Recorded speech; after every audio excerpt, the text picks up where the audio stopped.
Who the hell is Raymond Critchley? Narrated by CreepReads. A link to my channel is in the description.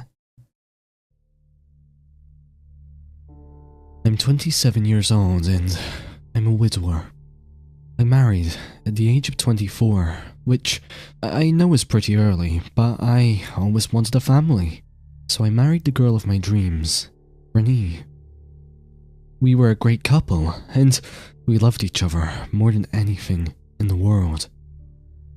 On the night of her 25th birthday, she died in a car accident.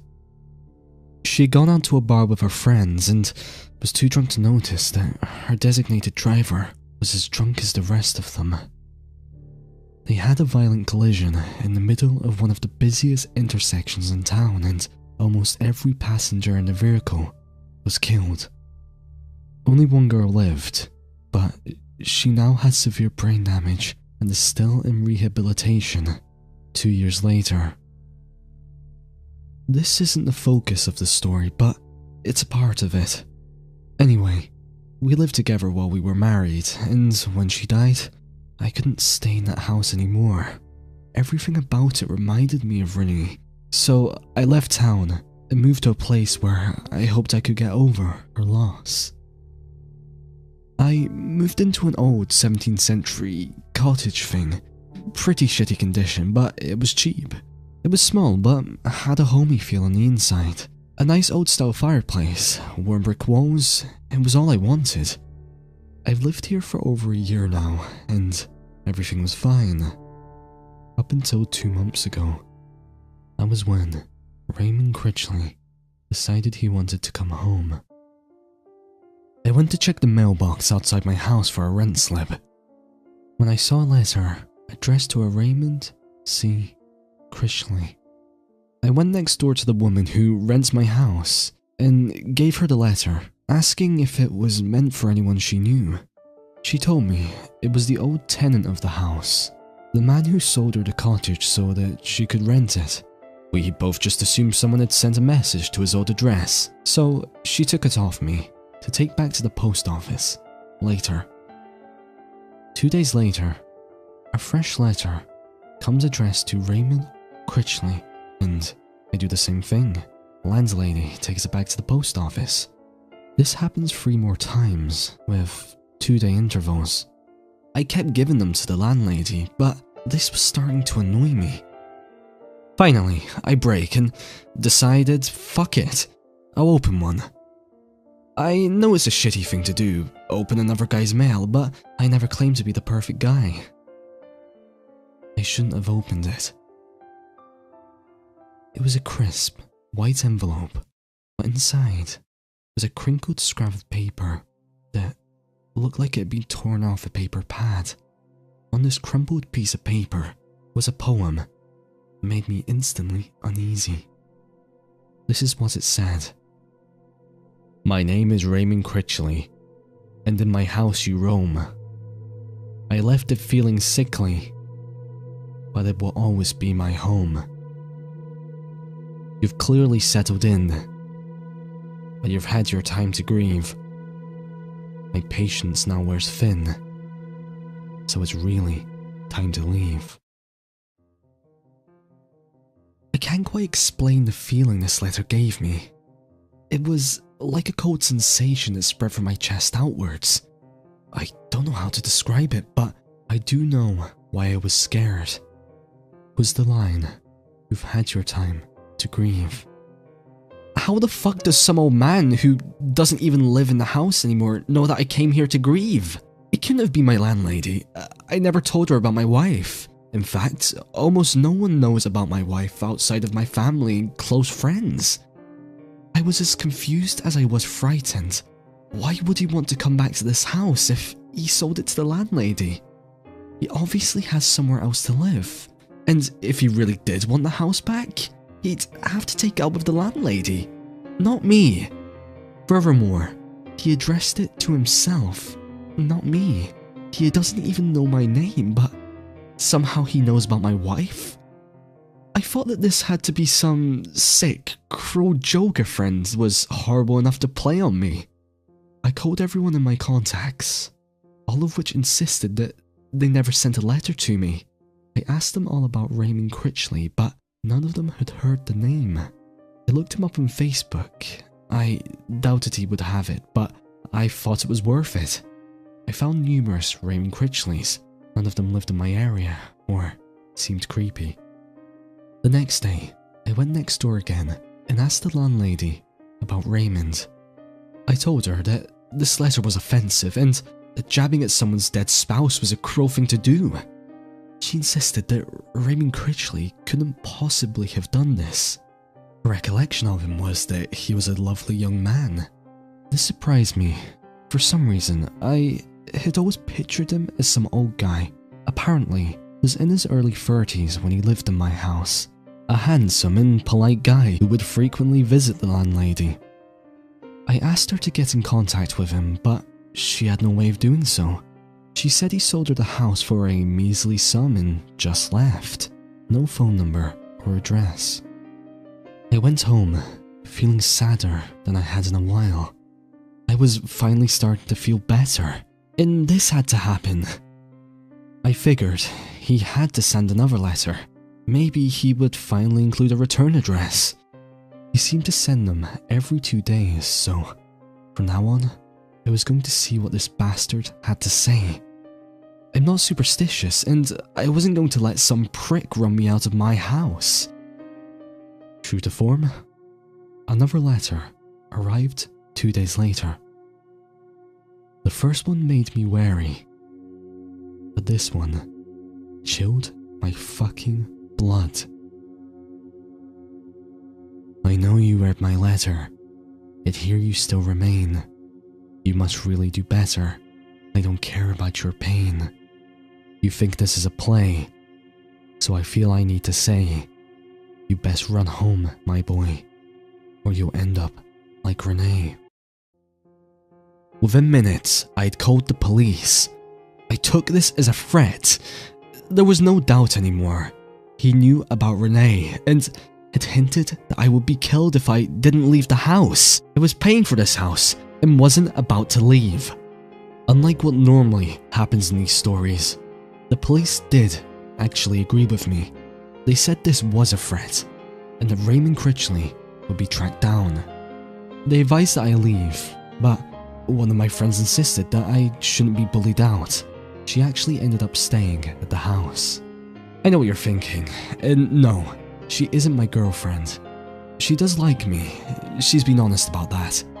But she knows my situation and respects that I'm not interested in being with anyone else for a while. I probably shouldn't have let her stay with me, but I was grateful for the company. Another 2 days passed, and the police found nothing, so I knew another letter was coming.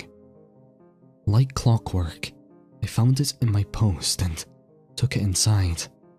Against my better judgment, I let my friend take it off me. She said that I shouldn't pay attention to these and read it herself. I could see she was uncomfortable, and it only seemed to take her 2 seconds to read. She told me not to worry, it was just more bullshit, and threw it out. Of course, later that night when she was asleep on the couch, I dug it out of the garbage. This wasn't even a poem, it was a written manifestation of rage. It said, "Get the fuck out." Now I was freaking out, but it's getting late and I need to get a hold of myself. I'll update tomorrow.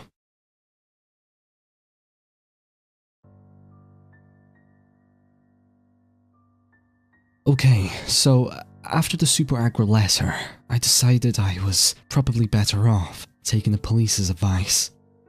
As opposed to my friend staying at my house, I suggested staying at hers. She agreed and welcomed me, and I was thankful that she had some family staying at her house to make it even more comfortable. Her grandmother, mother, and little sister were all staying in the house on a holiday for Christmas. I think you all know what happened. Of course, Raymond Critchley found me. The police got back to me the day I went to live with my friends, telling me they had some worrying news. Basically, they have no idea who Raymond Critchley is or where he is. They know for a fact that he was the owner of the house and that he sold it to the landlady. But beyond that, they can't find anything. No tax reports or anything. He and the landlady did the deal for the house quickly and easily. No complications to speak of. He has no family, no friends, and seemingly no home. They're still trying to hunt him down, but they felt I needed the courtesy of being told he was still out there.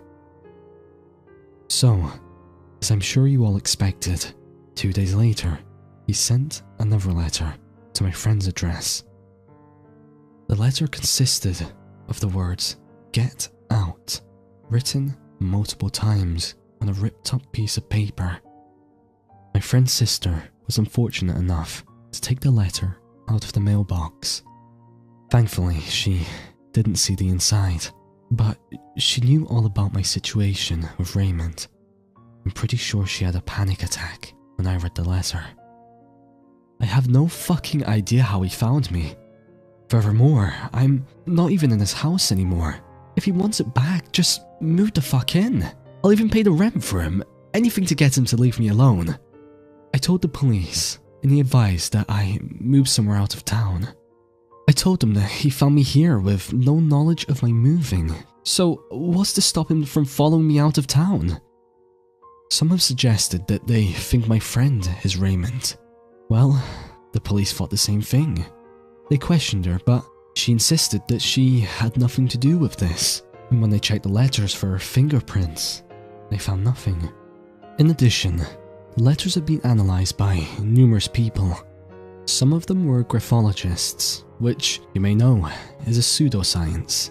I'm not entirely confident in them, but they believe that this isn't the handwriting of a female. They seem to think that it's an unstable male, which they attribute to the shaky handwriting and Alice in Wonderland slant to the letters.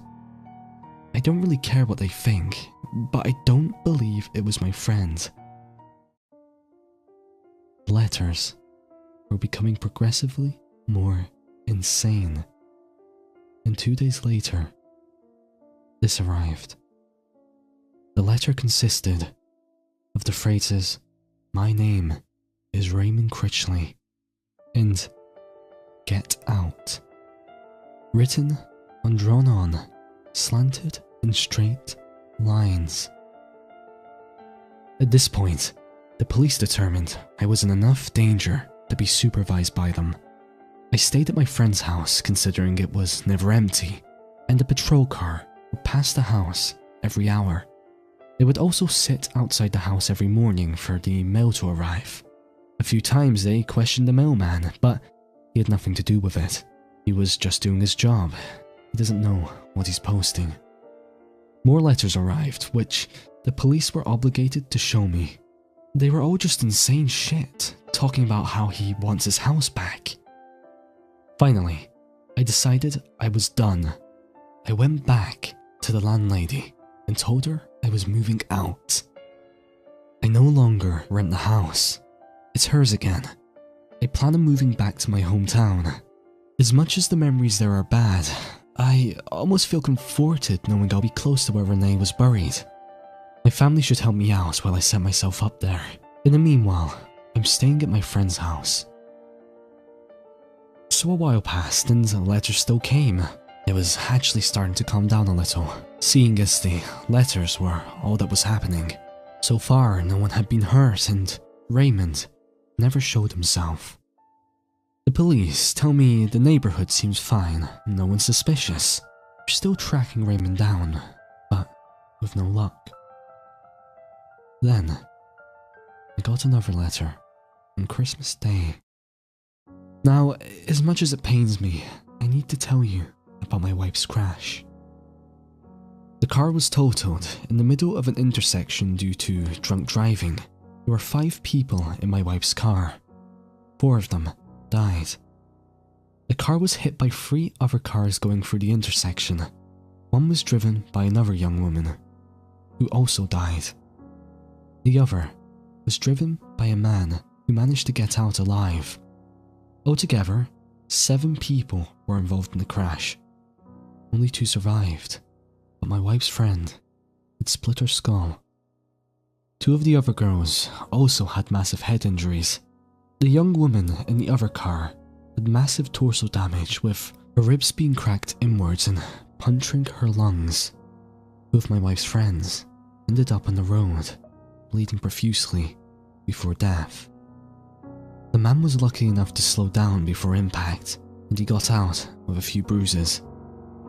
There are details that up until Christmas I thought only myself and a few other people knew.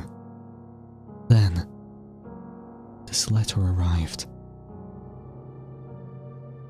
On the 7th day of Christmas, my true love sent to me 7 ribs are broken, 6 bodies bleeding, 5 dead young girls, 4 ruined cars, 3 smashed heads, 2 pools of blood, and a new best buddy for me.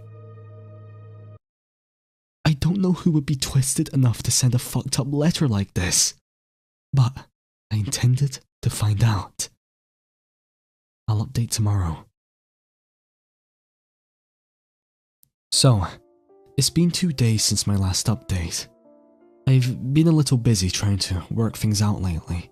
After I got the Christmas letter, I knew definitively this person is more than just harassing me for fun. For him to know those details, he would have had to either seen it happen or had access to the report. Some have mentioned the male who survived the crash unharmed, but I should point out that he doesn't even live in this country. He was actually a Spanish tourist in a hired car, and as far as I know, he went home soon after the horrific crash. I had a thought. Before I started opening the letters, I'd been giving them back to the landlady and she'd been giving them back to the post office. The letters have no return address, but she says the letters ended up somewhere as she never heard about them again.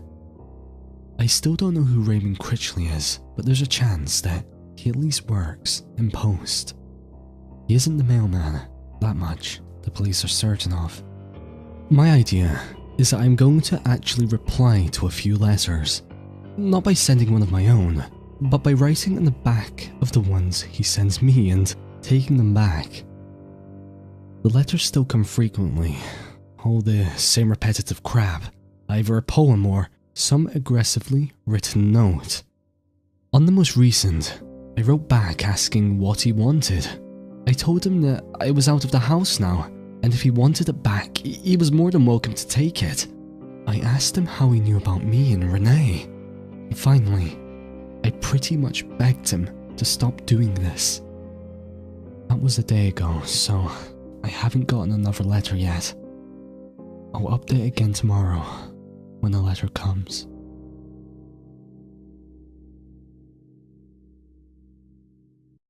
Update. No letter came. For the first time in almost 3 months, Raymond missed a deadline. I'd become so used to finding a letter every 2 days that the absence of one was almost more unnerving than his presence. But he's not gone. I know it, because, people, I think I may have actually seen Raymond Critchley. I didn't get a note in the mail, so my first instinct was to go back inside and tell my friend. Her reaction was immediate relief, a premature celebration. She was happier than I was and suggested we go out to somewhere. I didn't particularly want to. I was still uneasy, but I agreed. Me, her, and her sister all ended up going to a cafe near a park in the city, one of her favourite haunts. The food was good and I almost started to share her happiness. We ended up going for a walk in a park nearby and my friend's sister encountered one of her friends from high school on the way. They went off to do their own things while me and my friend continued walking. That was the first time I saw him. I didn't know, of course, not at the time, but I had the most uneasy feeling when this man walked past me. We were walking along the path talking and a man, walking the opposite direction to us, comes into view. I didn't think anything of him. He was wearing dark jeans and a black, long-sleeve button-up shirt. It was a little dressy for a park, but I've seen weirder people. It was only when we got closer that I noticed he was staring at me. Not like a stranger's glance when you cross paths with them, but something intimidating. His eyes locked onto mine and stayed there for his entire approach. He didn't even look scary. He was probably only a little older than me, in his 30s. Eventually, we were close enough that he could have reached out and touched me, at which point he smiled pleasantly. His eyes didn't change, the same freaky glare, but his mouth stretched into a faint, polite smile. He walked right past us and my friend didn't even notice him. I considered telling her, but what would I have seemed like? Accusing some random guy at the park of stalking me?